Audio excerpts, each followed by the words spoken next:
이 운수업은 누구나 할 수 있는 일이지만 아무나 버틸 수 있는 일도 아닙니다. 꾸준함, 실력, 노력 이런 것들이 다 받쳐져야 안정적인 수입이 나오는 거예요.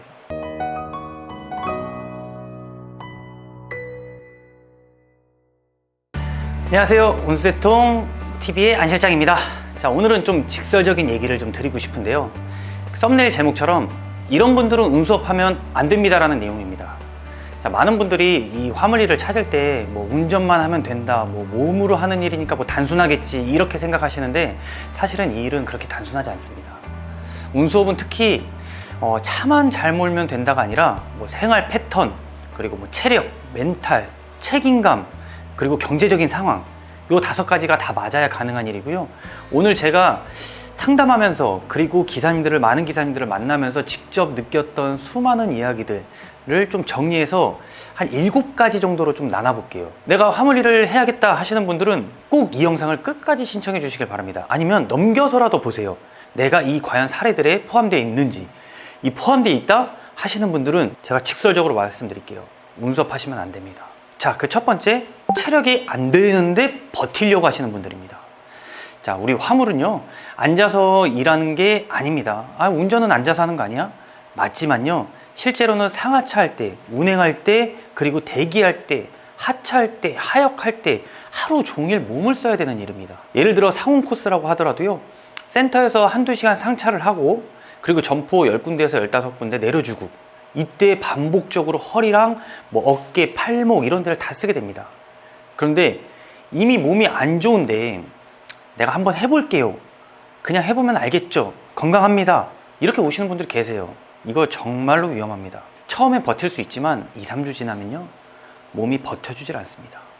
그러면 결국 사고로 이어지게 되겠고 중도 포기하게 됩니다. 자, 운수업은 체력이 100%가 아니더라도요, 본인의 체력의 한계를 어느 정도는 아셔야 됩니다. 그래서 돈보다 내 몸이 먼저 라는 거를 꼭 생각해 두시고요. 이런 분들은 운수업하면 안 된다. 두 번째, 시간 개념이 없는 분들입니다. 이거 정말로 중요한데요, 운수업은 시간과 돈이 같습니다. 이꼬르릅니다. 자, 1분 차이, 뭐 5분 차이, 뭐 센터 상하차 순서가 있을 때는요, 만약에 늦게 되죠? 그럼 뒤에 분들도 늦게 돼서 피해가 뒤로도 밀릴 수 있습니다. 근데 그 뒤에도 있어. 이런 식입니다. 하루 전체 일정에 나한테도 영향을 주고 상대방한테도 영향을 줄 수 있다는 겁니다. 뭐 1시에 출발합니다, 1시에 도착해 주세요 이랬을 때는 뭐 1시 10분, 1시 20분 이렇게 늦게 오시는 분들은 그 센터에서 뭐 한두 번은 봐주세요. 초보자니까 봐줄 수 있지만 그 이후에는 아예 투입을 막거나 아예 코스를 변경해 버리는 경우도 있습니다.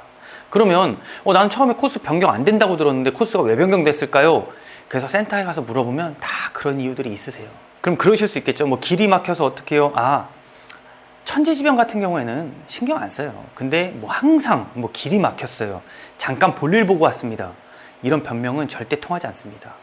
저희는 대기업 물량을 위주로 하기 때문에 대기업은 더더욱더 그런 게 통하지 않습니다.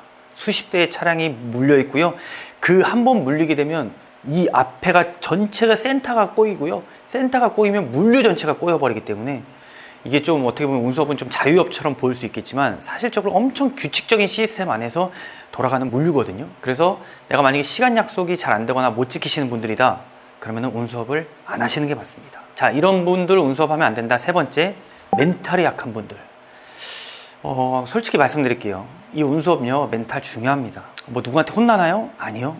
외롭습니다. 하루 종일 혼자 운전하고 뭐 누가 칭찬해 주거나 뭐 대화해 주거나 뭐 피드백 주거나 이런 게 없어요. 혼자서 일하시는 거잖아요. 그러다가 오히려 클레임이 들어오면 욕먹는 경우도 있습니다. 이럴 때 멘탈이 약하면 정말로 무너집니다.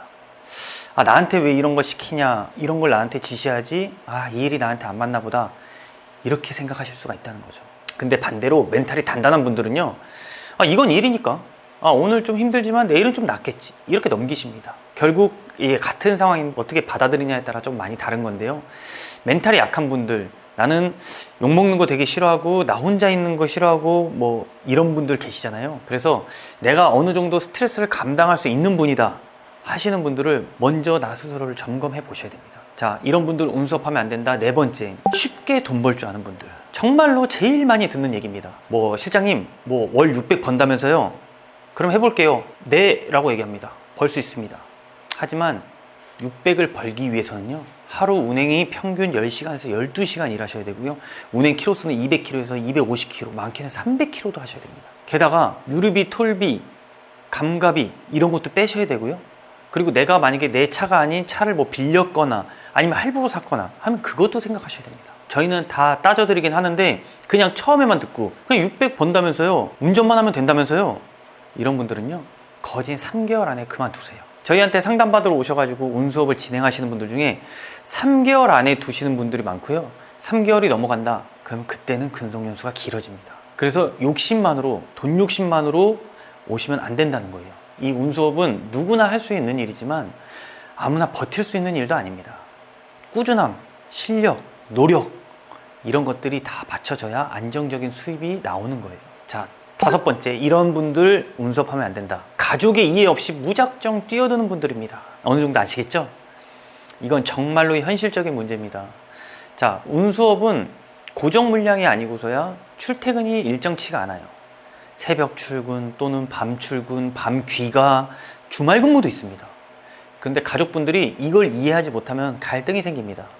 예를 들어서 아내분이 왜 주말에는 쉬지도 못해, 왜 애들이랑 시간도 못 내, 뭐 아이들도 그런 식으로 얘기할 수도 있고요. 이게 지속적으로 받다 보면 기사님 스스로 엄청난 스트레스를 받아서 일을 못합니다. 제일 좋은 건요, 상담 때 같이 오시는 분들입니다. 그러면은 오늘도 고생했어, 우리 정말로 고생하고 있는 거거든요.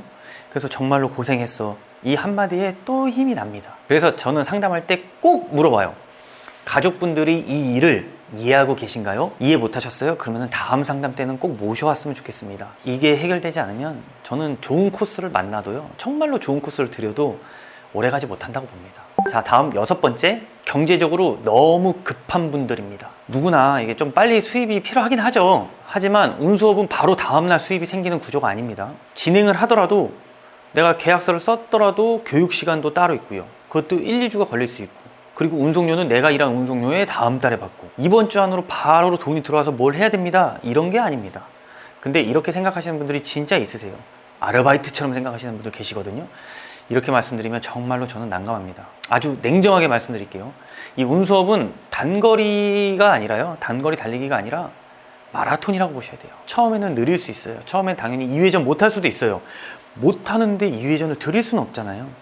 그래서 꾸준하게 하시면서 내 노하우만 쌓인다면 안정적인 수익 구조를 만들 수 있는 건 반드시 할 수 있다는 거 제가 말씀드립니다. 급한 마음으로 시작하셨다가 중간에 사고 나시고 무리하게 돼서 또 포기하게 되고, 저는 좀 봤습니다. 자, 그리고 마지막 7번째, 책임감 없는 분들은 안 하셔야 됩니다. 이건 기술보다 중요합니다. 어떻게 보면 마인드인데요, 이게 아까 혼자 일한다고 말씀을 드렸지만 사실은 센터 들어가거나 점포 가거나 대리점 가거나 했을 때 다 보시면 아시겠지만 이 운수업은 물류 전체의 흐름 중에 일부입니다. 내가 물건을 늦게 내리면 그쪽 센터 직원이 물건을 늦게 받고요, 늦게 받을 거면 물건이 늦게 나가고요, 이런 식으로 내가 출근을 안 하면 물건이 안 나가게 되고요, 물건이 안 나가면 판매가 안 되게 되고요, 이런 것들이 일정이 다 꼬여버립니다.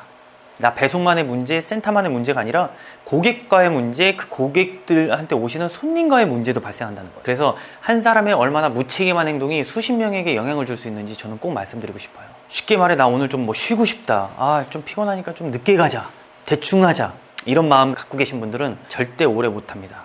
아니, 절대 처음부터 시작 안 하시는 게 좋습니다. 막 거창한 게 아니에요. 그냥 내가 오늘 내가 해야 될 것, 내가 해야 될 책임, 이것만 해내시면 됩니다. 이게 어떻게 보면 좀 태도의 문제인데요, 기본기라고 말씀을 드리고 싶습니다. 자, 정리하자면 화물 운송이란 누구한테나 기회가 있지만 모든 사람에게 맞지는 않아요. 체력 관리, 시간 관리, 멘탈, 현실 감각, 가족 간의 이해, 경제적인 여유, 책임감, 이 7가지 중에 하나라도 부족하시면 일이 힘들게 느껴지실 겁니다. 반대로 이런 부분들을 상담과 선탑 때 미리 준비하고 미리 다 대비하고 미리 다 이야기 나누고 하면은 저는 꾸준히 일할 수 있는 직업이라고 보고 있습니다. 내가 다른 일을 하더라도, 체인점 사업을 하더라도, 치킨집 사업을 하더라도 저는 이 운수업이 훨씬 좋다고 바라보고 있습니다. 그렇다고 운수업이 절대 힘든 직종은 아니라는 것도 한번 말씀드리고요, 현실을 알고 시작해야 된다는 게 제 이 영상의 큰 주제인 것 같습니다. 저희 운수대통은 화물직업전문학교와 같이 진행하면서요, 그 현실을 제대로 알고 계신지, 그리고 제대로 찾고 계신지에 대해서 같이 길을 바라볼 거고요, 이 영상만 보더라도 내가 이런 부분이 좀 부족했거나 나에게 좀 더 준비 시간이 필요하겠다, 이런 생각을 드신다면 준비는 꼭 하십시오.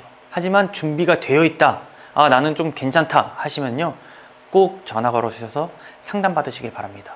그럼 제가 준비가 돼 있는지도 여쭤볼 겁니다. 저희는 무조건 하세요, 무조건 계약하세요가 아니라요, 맞는 일을 찾아드려야 되고 그 찾으신 분들을 지속적으로 관리해야 되는 운수회사다 보니까 어쩔 수 없이 이 부분은 짚고 넘어가야 됩니다. 자, 오늘은 제가 조금 현실적인 이야기를 해드렸는데요, 이런 얘기가 꼭 필요하다고는 생각했어요. 좋은 얘기만 해줄 수는 없는 것 같아가지고요. 그래서 내가 이 일이 맞는지 시작해도 될지 아직 잘 모르겠다 고민하고 계신 분들은 언제든 편하게 전화 주시고 상담받으러 오십시오. 저희는 뭐 기사님들의 뭐 그런 수익보다, 그러니까 숫자보다는 좀 사람을 보는 곳이니까 한번 오셔가지고 받아보시면은 어떤 말씀인지 아실 겁니다. 자, 오늘도 영상 시청해 주셔서 감사하고요. 다음에 더 좋은 영상으로 찾아뵙도록 하겠습니다. 이상 운수대통TV의 안 실장이었습니다. 감사합니다.